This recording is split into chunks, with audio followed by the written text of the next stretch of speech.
விஷாலுக்கு உடம்பு சரியில்லை அப்படின்னு சொல்லி யூடியூப்லாம் ரொம்ப இது வரும்போது நிறைய பேர் வந்து உங்களை குற்றம் சாட்டினாங்க. நீங்க இந்த அவனிவன்ல அந்த கண் இது பண்ணனாலதான் இவ்வளவு பிரச்சனைக்கு காரணம், பாலா சார் தொடங்கி வச்சதுதான் அவர் இந்த அளவுக்கு உடல்நிலைக்கு எடுத்திருக்குன்னு. அதுக்கு என்ன பதில் சொல்லுவாங்க? இது நான் என்ன பதில் சொல்றது? டாக்டர் சர்டிபிகேட் வேணா வாங்கி கொடுக்கலாம். அது எப்படி கண்ணை யாரோ என்கிட்ட சொன்னாங்கப்பா, நான் பார்க்கல, கண்ணை வச்சு பிடிச்சி தச்சிட்டேன் அப்படின்னு. அது எப்படியா கண்ணை பிடிச்சி தைக்க முடியும்? இதெல்லாம் வந்து அவங்களுக்கு தோன்றதா பேசுறாங்க, அதெல்லாம் நம்ம கண்டுக்க வேண்டியதில்லை. இதே நிலையில வந்து சூர்யா நடிச்சிருந்தா இன்னும் எதிர்பார்ப்புகள் உங்களுக்கு கூட இருக்கும்னு நினைக்கிறீங்களா? அந்த படம் பெரிய ஹிட் ஆயிருக்கும்னு நினைக்கிறீங்களா? இப்ப இந்த படம் ஹிட் ஆயிருக்குல்ல, இன்னார் நடிச்சிருந்தா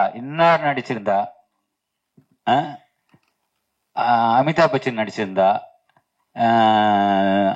ஷாருக் கான் நடிச்சிருந்தா, அப்படி அது எதுக்கு பேக்ல போகணும்? ஒன்ஸ் முடிஞ்சு போச்சு, ரிலீஸ் ஆயிடுச்சு, ஹிட் பண்ணி கொடுத்துட்டீங்க, அப்புறம் திரும்ப நம்ம ஏன் பேக்ல போய் திரும்பி பார்க்கணும்?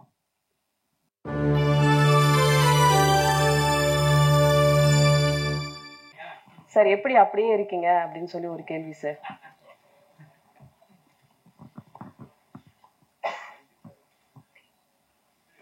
நீங்களும் அப்படியே தான் இருக்கீங்க. உங்களை மாதிரி நானும் உணவு பழக்கம் கண்ட்ரோலா இருக்கு. பாலா சார், உங்களுடைய படங்கள்லாம் கிளைமேக்ஸ் வந்து முதல் படத்துல இருந்து இப்போ வரைக்கும் ஒரு வன்முறை, ஒரு வன்மம் இல்லைன்னா ரொம்ப ரத்தம், ரொம்ப இயல்பில் நடக்காததா இருக்க மாதிரி இருக்கு. இந்த கோபம் யார்கிட்ட வந்தது? ஏன்னா பாலுமேந்திரா சார் இருந்தீங்க, சார்ட்ட வந்து அந்த மாதிரி பழக்கமே கிடையாது. இது எங்க இருந்து கத்துக்கிட்டீங்க? இது கத்துக்கிட்டு வர்றதில்ல, அது தவறான பதிலாக கூட இருக்கலாம், அது ரத்தத்தில் இருக்கு. சார், இந்த படத்தினுடைய ஓப்பனிங் ஆச்சு, ஹீரோ இன்ட்ரடக்ஷன் பண்ணும்போது ஒரு கையில விநாயகர், ஒரு கையில பெரியார் இருப்பாரு, அதை பத்தி சொல்லுங்க சார். அது அந்த படத்தோட கிளைமேக்ஸ்க்கான ஒரு குறியீடு தான். கிளைமேக்ஸ்ல தங்கை இறந்ததுக்கு அப்புறம் படைத்தவனும் இங்கே கைவிரித்தானேன்னு முடியும். ஸோ ஆரம்பத்தில் என்ன, அதுக்கும் இதுக்கும் லிங்க் பண்றதுக்காக ஒரு சின்ன குறியீட்டுக்காக அது வச்சிருந்தது. பாலானா, பொதுவாக வந்து நம்ம தமிழ் சினிமாக்களில் வந்து கன்னியாகுமரி மாவட்டத்தில் போயிட்டு ஏதாவது ஒரு சாங்காவது எடுத்துட்டு வந்துருவாங்க. ஆனால் ரொம்ப நாள் ஆச்சு இப்போ அந்த பக்கம் போய். ஆனால் நீங்கள் முழு படமும் கன்னியாகுமரி மாவட்டத்தில், அதுவும் கன்னியாகுமரியை சுற்றி அந்த களம் எப்படி அந்த தேர்ந்தெடுத்தீங்க? அதுக்கு ஏதாவது ஸ்பெசிஃபிக் ரீசன் ஏதாவது இருக்கா? இல்லை, இது வரைக்கும் கன்னியாகுமரின்னு சொல்லி முன்னாடி பழைய படம் ஒன்று வந்திருக்கு, அதுவும் மலையாள படம் நினைக்கிறேன். அதுக்கப்புறம் எதுவுமே எடுக்கப்படல. ஸோ மற்ற களங்கள்லாம் எடுத்துட்டாங்க, நிறைய திருநெல்வேலி, மதுரை, கோயம்புத்தூர், அது எல்லாமே எடுத்துட்டாங்க. சென்னைலாம் எல்லாமே முடிஞ்சிருச்சு. அது ஒன்று மாத்திரம் பாக்கி இருக்கே, அந்த அந்த கதைக்களத்தை எடுத்துக்கிறோமேன்ற ஒரு விருப்பம் தான். ஓகே, நீங்க இப்போ ரீசன்ட் டைம்ஸ்ல வந்து நிறைய அவங்க கெட்டப் சேஞ்ச் பண்ணிட்டீங்க. ஆனா இந்த படத்துல நீங்க ஃபிலிம் இண்டஸ்ட்ரியில இன்ட்ரோடியூஸ் ஆகும்போது இருந்த ஒரு அந்த கர்ல் ஹேர், தாடி வச்சு ஒரு அதான் ஆரம்பத்துக்கே போய் மறுபடியும் புதுசா ஆரம்பிக்கிற மாதிரியான ஒரு ஃபீல் எனக்கு பர்சனலா நான் ஃபீல் பண்ணேன். ஏன்னா பாலானோட படத்துக்குள்ள வரும்பொழுது திருப்பி ஒரு வேற ஒரு வெர்ஷன்ல வரணும், ஒவ்வொரு நடிகர்களும் வர்றாங்க. அந்த மாதிரி நீங்க ஏதாவது ஃபீல் பண்ணீங்களா? அவங்க கெட்டப் எப்படி, ஏன் அந்த மாதிரி பழைய இதுக்கு போனீங்க அப்படின்றது? இல்ல, பாலா சார் ஒரு விஷயம் மைண்ட்ல வச்சிருந்தாங்க, இந்த கதாபாத்திரம் இப்படி இருக்கணும், இப்படி பண்ணணும் அப்படின்ட்டு. ஸோ அதுதான், அது பாலா சாரோட விஷன் தான். ஸோ அதுக்கு தகுந்தாப்புல தான் நம்ம பண்ணோம். எனக்குமே வந்து டோட்டலா நான் இது வரைக்கும் பண்ண படங்கள்ல அப்படியே மாறுபட்டு பண்ணதுதான் இன்னைக்கு இந்த பேர் கிடைச்சிருக்கு அப்படின்னு நான் நினைக்கிறேன். ஸோ அதுக்கு பாலா சாருக்கு தான் நன்றி. வாழ்த்துக்கள், வாழ்த்துக்கள்.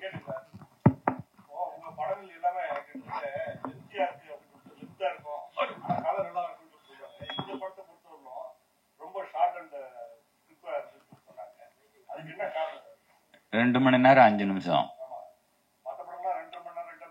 இருக்காது, எல்லாமே 2.25 தான் இருக்கும்.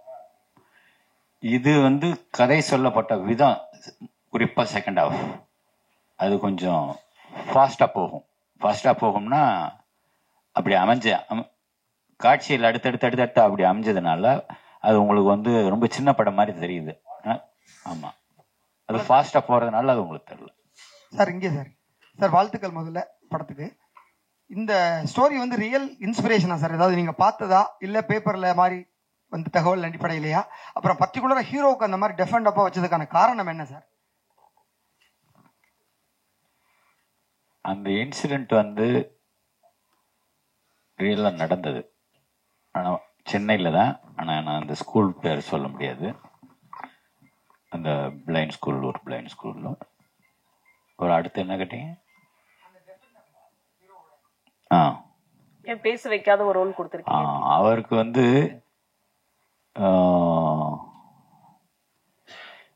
பேசி பேசியே தான் வசனத்தில் சொல்லி சொல்லியே தான் புரிய வைக்கணும்ன்ற ஒரு ஒரு ஒரு இந்த காலத்தில் பேசாமலையும் புரிய வைக்கலாம் அப்படின்னு எடுத்துக்கிட்ட ஒரு ஒரு ஒரு ஒரு முயற்சி. பல சார்.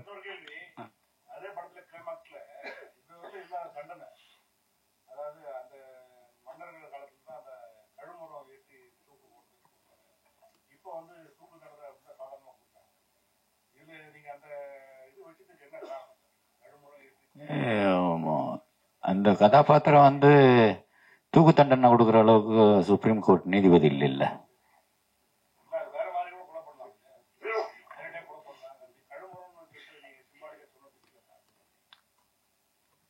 அது அந்த காலத்துல நடந்திருக்கு இல்லையா?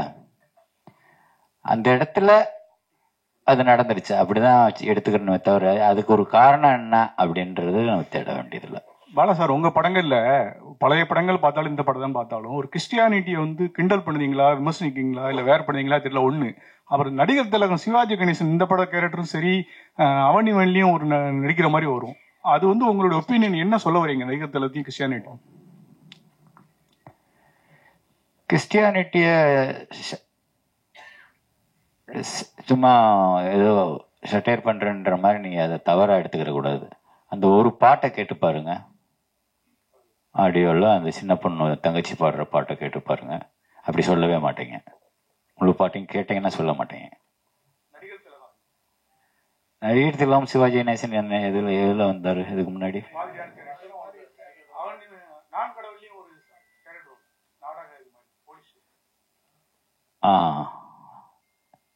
இல்ல, ஒருவேளை அவரை எனக்கு ரொம்ப பிடிக்கும்ன்றதுனால அவரை கொண்டு வரணும் என்னமோ தெரியல.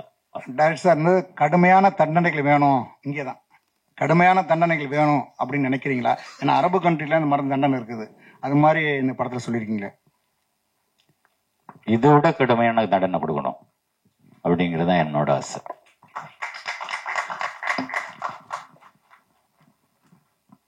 பாலா சார், சார் இதுவரை தொடர்ந்து 4 படம் பண்ணிருக்கீங்க. பட் எல்லா கதைக்களமும் கேரக்டர் பாத்தீங்கன்னா ஒரே மாதிரி தெரியுது, ஒரு ஃபீலிங் இருக்குது. நீங்க வந்து ஸ்டைலிஷான பாலாவை நாங்க எப்ப பாக்குறது? ஸ்டைலிஷான பாலா சாரா எப்ப பாக்குறது?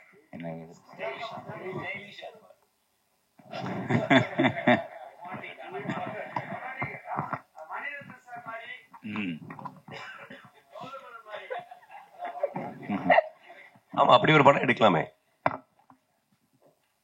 ஒரு கதை இருந்தா கொடுங்க, எடுப்போம். பாலனா இல்ல இல்ல இல்ல, இதுலதான் முழுமையா இருக்கேன், ரெடி ஆயிட்டு இருக்கு.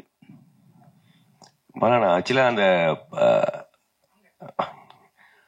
பாலனா இங்க படத்துல ஃபுல்லா இவரு அருண் விஜய் பேசும்பொழுது அவங்க சிஸ்டர் தான் அவங்க டிரான்ஸ்லேட்டர் மாதிரி எல்லா விஷயங்களும் பேசிட்டு இருப்பாங்க, எல்லாத்துக்கும் மற்றவங்களுக்கு புரிய வைக்கும் பொழுது. ஆனா கிளைமாக்ஸ்ல வந்து அந்த சிஸ்டர் இறந்த அந்த நேரத்துல இவருடைய எமோஷன்ஸே வந்து ஒரு சாங்காவே நீங்க கன்வே பண்ணிருப்பீங்க. அது ரொம்ப புதுசா இருந்தது. ஆக்சுவலி அந்த மாற்றுத்திறனாளிகளுக்கு ஒரு மாண்டேஜி தான் சாங் பண்ணியிருப்பாங்க, பட் அவங்களுடைய உணர்வுகள் அவங்க பேசுறத சாங்காவே நீங்க கன்வே பண்ணிருப்பீங்க. அது ரொம்ப நல்லா இருந்தது. இன்னொரு விஷயம் வந்துட்டு, எப்படி நீங்க ஹீரோ கேரக்டருக்கு வந்து ஒரு அழுத்தமான ஒரு பயங்கரமான ஒரு கேரக்டரா போர்ட்ரேட் பண்றீங்களோ, அதே மாதிரி ஒவ்வொரு படங்களையும் ஹீரோயின் கேரக்டரையும் ரொம்ப ரொம்ப சுவாரஸ்யமா, ரொம்பவும் மற்ற படங்கள்ல இல்லாத அளவுக்கு நீங்க அழகா போர்ட்ரேட் பண்றீங்க. இந்த படத்துல ஹீரோயின் கேரக்டருக்கும் அவ்வளவு ரெஸ்பான்சிபிலிட்டி இருந்தது படம் ஃபுல்லாவே. ஏன்னா ஃபர்ஸ்ட் ஹாஃப்ல பூரா அவங்க தான் அதை இவருக்கு ஈக்குவலா அவர் வந்து அதை படத்தை தூக்கிட்டு சுமந்துட்டு இருக்காங்க. அந்த மாதிரியான ஒரு விஷயங்கள்லாம் எப்படி உங்களுக்கு தோணுது? அதே மாதிரி உங்க வயலன்ஸ் வந்து ஹீரோயின் மேலேயும் காட்டுறீங்களே ஹீரோ மூலமா. நீங்க கேட்டீங்க வயலன்ஸ் வந்து என்னோட ஹேபிட்னு, அதாவது என்னோட குணம் அப்படின்றீங்க. நம்ம அதாவது வில்லன்களை பழி வாங்கும் பொழுது. ஆனா வந்து ஹீரோயின் மேலயும் வந்து எல்லா படங்களையும் ஹீரோக்கள் வந்து வயலன்ஸ் காமிச்சிட்டு தான் இருக்காங்க. இந்த படத்துலயும் அது ரோட்ல அந்த பொண்ணு வந்து அந்த ஹீரோவோட அந்த இயலாமைய, அது பேச காது கேட்க தெரியாது இயலாமைய கிண்டல் அடிக்கிறா. பொதுவா கிண்டல் வந்து சும்மா அவங்களுக்கெல்லாம் அப்படின்னு மூக்கு தொட்டாலே கோவம் வரும். நம்ம மூக்கு நம்ம தொட்டாலே கோவம் வரும், ஏதோ சொல்றோம் அப்படின்னு சொல்லிட்டு. அப்படி இருக்கும்போது நேருக்கு நேராகவே அவனை ரொம்ப டீஸ் பண்ணி பேசுற போது அப்படிதான் அடிப்பான்.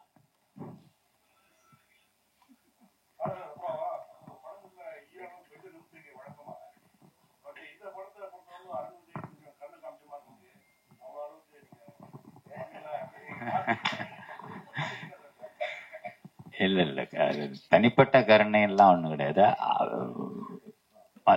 மற்ற ஹீரோஸ்க்கு கொஞ்சம் விட கொஞ்சம் ஸ்ட்ராங் பர்சனாலிட்டி இல்லையா அருண். ஸோ அதனால என்னால் ஈஸியாக வேலை வாங்க முடிஞ்சது. அதனால அது உங்களுக்கு கம்மியாக இருக்கிற மாதிரி தெரியுது. இன்னும் நிஜமா எடுத்தோம்னா அது இன்னும் ஓவர் வயலன்ஸ் ஆகிடும். ஏன்னா இன்னும் பேலன்ஸ் இருக்குல்ல, இன்ட்ரோல் பிளாக் இருக்கு, கிளைமேக்ஸ் இருக்கு. அதுக்கு முன்னாடியே மற்ற அடியெல்லாம் போட்டோம்னா அது கிடைக்காது நமக்கு. பாலா சார், தமிழ் சினிமால 1000 கோடிங்கிறது வந்து ஒரு பெரிய விஷயமா இருக்கு. ஹிந்தி வந்துட்டு, தெலுங்கு வந்துட்டு, மற்ற லாங்குவேஜ் வந்துட்டு, ஒரு முக்கியமான இயக்குனரா ஏன் தமிழ் சினிமா அந்த 1000 கோடி வந்து வரமாட்டுக்கு என்ன காரணம்னு நினைக்கிறீங்க? இந்த வியாபார நுணுக்கத்துல எல்லாம் எனக்கு அவ்வளோ ஞானம் இல்லை. அப்புறம் ஒரு சொல்லணும், நானா கேட்காமே சொல்லணும், லாஜிக் மிஸ்டேக்னு சொல்லிட்டு யாரோ ஒருத்தர் வந்து விமர்சனம் பண்ணியிருந்தாரு. அதில் என்னன்னா, எப்படி ஜெயிலில் ரொம்ப சர்வசாதாரணமா 2 பொண்ணுங்களும் ஒரு ஃபாதரும் போய் பார்க்குறாங்க, அது வாய்ப்பே இல்லையே அப்படின்னு சொல்லிட்டு. அது ஜெயில் இல்லை, அது முன்னாடி உள்ள கோர்ட் சீன்ல பேசுறம்போது no judicial custody, no police custody, through him to the convict ward. அப்படி அது கன்விக்ட் வார்டு, நோயாளிகள் பிரிவு. அது அது அந்த ஊருக்குள்ள இருக்கிற இந்த ஜிஹெச்ல இருக்கிற ஒரு பகுதியில் ஒதுக்கி வச்சிருப்பான், அது நோயாளிகள் பிரிவு, அது ஜெயில் இல்லை. நிறைய பேர் அது அந்த அந்த ஜட்ஜு சொன்ன வார்த்தையை கேட்ச் பண்ணாதனால இங்கே இது லாஜிக் மிஸ்டேக்னு சொல்லிட்டாங்க. அதை நான் கொஞ்சம் கிளியர் பண்ணிக்கிறேன். பாலா சார், சார்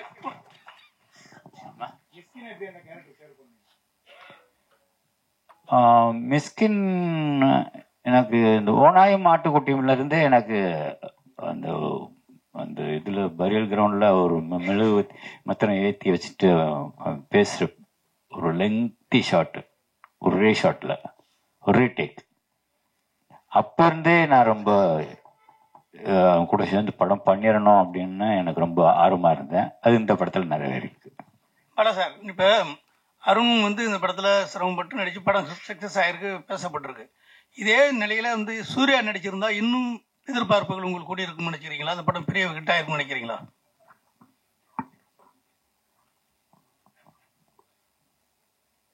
இப்ப இந்த படம் ஹிட் ஆயிருக்குல்ல, இன்னார் நடிச்சிருந்தா அமிதாப் பச்சன் நடிச்சிருந்தா, ஷாருக் கான் நடிச்சிருந்தா, அப்படி அது எதுக்கு பேக்ல போகணும்? ஒன்ஸ் முடிஞ்சு போச்சு, ரிலீஸ் ஆயிடுச்சு, ஹிட் பண்ணி கொடுத்துட்டீங்க, அப்புறம் திரும்ப நம்ம ஏன் பேக்ல போய் திரும்பி பார்க்கணும்? சரி, அப்படின்னு ஒரு சார், இப்ப இந்த பாலடைஞ்ச கிணத்துல இருந்து நிறைய புல்லுகள் மேல வரும், அதுல ஒரு பலகை வரும், அந்த பலகத்துல நான் இருக்கும் இடத்து செல்வம் கொளிக்கும் அப்படின்னு ஒரு காமெண்ட் பண்ற மாதிரி பண்ணிருப்பீங்க. அதே மாதிரி பெரியார் சிலையை சோத்து கையில தூக்கிட்டு வருவார், பிள்ளையார் சிலையை பிச்சை கையில தூக்கிட்டு வருவார். அப்ப இதுல ஏதாவது உங்களுக்கு எப்போதுமே கொஞ்சம் நாத்திகரத்துல உடன்பாடு உள்ளவங்க, இந்த மனநிலையை எப்படி பண்ணிருந்தீங்க? என்ன காரணம்?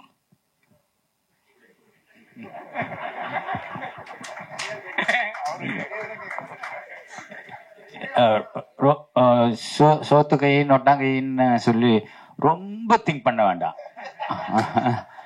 ஏதோ ஒரு கை, 2 கை தானே, ஏதோ ஒரு கை 2 இடுப்பு, அவ்வளவுதான் அதில் தூக்கிட்டு வர்றது. சார் அடுத்த படம் இந்த படம் ஹீரோ யாரு அது மாதிரி இந்த குற்ற பரம்பரை நீங்க முந்தையே எடுக்கணும்னு பேசிட்டு இருந்தீங்க அதுக்கான ஐடியா இல்ல அது குற்ற பரம்பரைன்றது நான் முன்னாடியே சொல்லிட்டேன். அந்த அந்த மீட்டுக்கு நீங்களும் வந்திருந்தீங்க. குற்ற பரம்பரை எல்லாம் எழுதப்பட்ட கதைன்னு நான் சொல்லிட்டேன். இப்ப திரும்ப அந்த குற்ற பரம்பரையை பத்தி இப்ப பேசி பிரயோஜனம் இல்ல, அதை எடுக்க போறதும் இல்ல. அடுத்த படம் சார், அடுத்த படம் என்ன படம், யார் ஹீரோ இன்னும் எதுவும் முடிவாகல.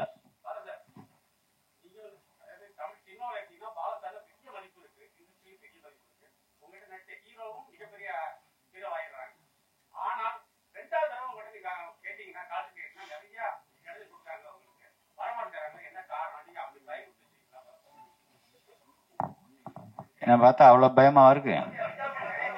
இல்ல பொதுவாவே எல்லாரும் கேட்கிற கேள்வி, கோக்காரரு பட்டுன்னு பேசிடுவாரு அது இதுன்னு. அப்படி ஏதாவது நடந்திருக்கா அப்படின்னு சொல்லி சுரேஷ் காமாட்சிட்ட கேளுங்க, இல்ல அருண் விஜய்ட்ட கேளுங்க, இல்ல படத்தில் நடிச்ச யார்கிட்ட வேணாலும் கேளுங்க. என்னைக்காவது ஒரு நாள் முகம் சுண்டிருக்கணும் நான் கூட கேட்டு பாருங்க, அது அவங்களே சொல்லட்டும் பதில்.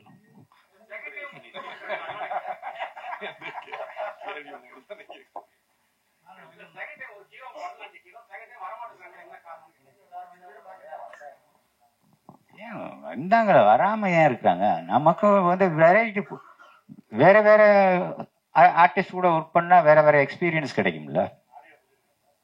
ஆர்யா பண்ணிருக்கிறாரு, சூர்யா பண்ணிருக்கிறாரு. நீங்க எங்கேயே அங்கே போனா ரொம்ப ரொம்ப வருஷத்துக்கு பின்னாடி இருக்கீங்களே.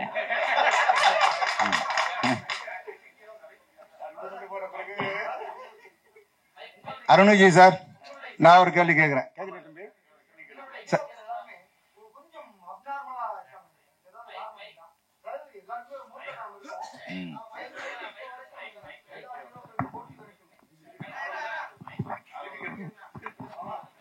பாலா சார், உங்களுடைய எல்லா படங்களையுமே கேரக்டர் பேசப்பட்டிருக்கு. பர்டிகுலர் அந்த ஹீரோக்கு வந்து ஒரு ஸ்பெஷல் பவர் மாதிரி, அதாவது ஒரு மூர்க்கத்தனத்தோட இருக்காங்களே, அதுக்கான காரணம் என்ன? இல்ல சமூகத்தினுடைய இது மாதிரி இருக்கிற ஆட்களை நம்ம கொண்டு வரணும்? அதர்வா நடிச்ச பரதேசியில வந்து ரொம்ப அப்பாவே தானே வர்றான். எல்லா கேரக்டரும் அப்படி இருக்கிறது இல்லையே. அதுல கூட பாத்தீங்கன்னா ஒரு அகோரி மாதிரி அதர்வா நடிச்சது நான் சொல்றேன் பரதேசி. நன்றி சார், நன்றி சார். பொங்கலுக்கு வெளிவந்த படத்துல விஷாலோட படமும் பயங்கரமா ஹிட் ஆயிருக்கு. சோ விஷாலுக்கு ஏதாவது மெசேஜ் சொல்றீங்க? வாழ்த்துக்கள் வாழ்த்துக்கள் சார். பாலா சார், உங்க படத்துல கிட்டத்தட்ட நான் கடவுள் படத்துலயும் சரி இந்த படத்துலயும் சரி மாற்றுத்திறனாளிகளுக்கு கொஞ்சம் முக்கியத்துவம் அதிகம் கொடுத்துருக்கீங்க. அதுக்கு ஏதாவது காரணம் இருக்கா சார்? அவங்களோட உலகத்தை காமிக்கணும்ல. சும்மா பார்த்துட்டு விலை கண்ணை மூடிக்கிட்டு ஐயோ என்ன அப்படி இருக்காங்க, ரொம்ப அழுகா இருக்காங்க அப்படின்னு நம்ம பார்த்துட்டு ஒதுங்கி போகக்கூடாது. அவங்களோட உலகத்தை காமிக்கணும். அவங்களுக்குள்ள நம்ம வாழ்றாங்க, நமக்குள்ளதானே அவங்களும் வாழ்றாங்க, நம்மளை நம்பி தானே அவங்களும் வாழ்றாங்க. ஸோ அது காமிக்க வேண்டியது நம்மளோட கடமை தானே. சார், விஷாலுக்கு உடம்பு சரியில்லை அப்படின்னு சொல்லி யூடியூப்லாம் ரொம்ப இது வரும்போது நிறைய பேர் வந்து உங்களை குற்றம் சாட்டினாங்க. நீங்க இந்த அவனிவன்ல அந்த கண் இது பண்ணனாலதான் இவ்வளவு பிரச்சனைக்கு காரணம், பாலா சார் தொடங்கி வச்சதுதான் அவர் இந்த அளவுக்கு உடல்நிலைக்கு எடுத்திருக்குங்க. அதுக்கு என்ன பதில் சொல்லுவாங்க? இது நான் என்ன பதில் சொல்றது? டாக்டர் சர்டிபிகேட் வேணா வாங்கி கொடுக்கலாம். அது எப்படி கண்ணை யாரோ என்கிட்ட சொன்னாங்கப்பா, நான் பார்க்கல, கண்ணை வச்சு பிடிச்சு தச்சிட்டேன் அப்படின்னு. அது எப்படியா கண்ணை பிடிச்சி தைக்க முடியும்? இதெல்லாம் வந்து அவங்களுக்கு தோன்றதா பேசுறாங்க, அதெல்லாம் நம்ம கண்டுக்க வேண்டியதில்லை.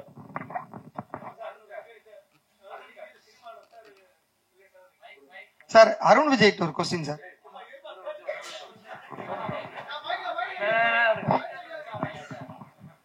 சார், இப்ப நீங்க சினிமாவில் முன்னாடம் இருக்கீங்க, முற்போக்கான சிந்தனையும் உள்ளவர். அதே மாதிரி சீமானும் சினிமாலாம் இருக்காரு, அவரு ஒரு முற்போக்கான சிந்தனையாளர். இப்ப சமீப காலமா பெரியாரை பத்தி ஒரு அவதூறு கருத்து பரப்பிட்டு நிறைய இடத்துல ஒரு பரபரப்பா கருத்துல போயிட்டு இருக்கு. அதுக்கு உங்களுடைய கருத்து என்ன, அப்படின்னா என்ன நினைக்கிறீங்க? அதை பத்தி பேசுறது சரியா? அவர் என்ன சொன்னாருன்னு இப்ப வரைக்கும் எனக்கு தெரியாது. நேற்று நைட்டு கூட அவர்கிட்ட பேசினேன், பேசும்போது கூட அது என்னன்னே சொன்னீங்கன்னு நானும் கேட்கல. அவரும் அதை பத்தி எதுவுமே என்கிட்ட அப்படி அந்த அரசியல் பேச மாட்டார். என் கூட என்கிட்ட பேசும்போது தம்பிங்கிற உறவு மட்டும்தானே தவிர அரசியல் எனக்கும் அவருக்கும் எந்த விதமான தொடர்பு இல்லை. சார் நீங்க எல்லாருமே பாலு மகேந்திரா சாரோட சிஷ்யர்கள், எல்லாருமே நல்ல நிலைமையில இருக்கீங்க. நீங்க, சீமான் சார், ராம் சார், வெற்றிமாறன், சுகா குரூப். உங்க குருநாதர் பேர்ல சென்னையில ஒரு நினைவு சின்னம், ஒரு சிலை, ஒரு தெரு, ஒரு விருது எதுவுமே கிடையாது. சிஷ்யர்கள் நல்ல நிலைமையில இருக்கும்போது ஏன் குருநாதர் மறந்தீங்க?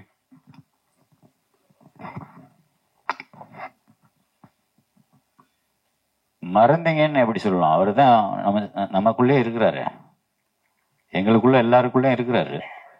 ஆனா அடுத்த தலைமுறைக்கு என்ன பண்ணணும்? தெரு பேர் வைக்கலாம், ஒரு சிலை வைக்கலாம்னு சொல்ல வர்றாரு. அது அரசாங்க முடிவு எடுக்க வேண்டியது. நம்மளே ஒரு தெரு உருவாக்கி நம்மளே பேர் வச்சோம்னா விடுவாங்களா?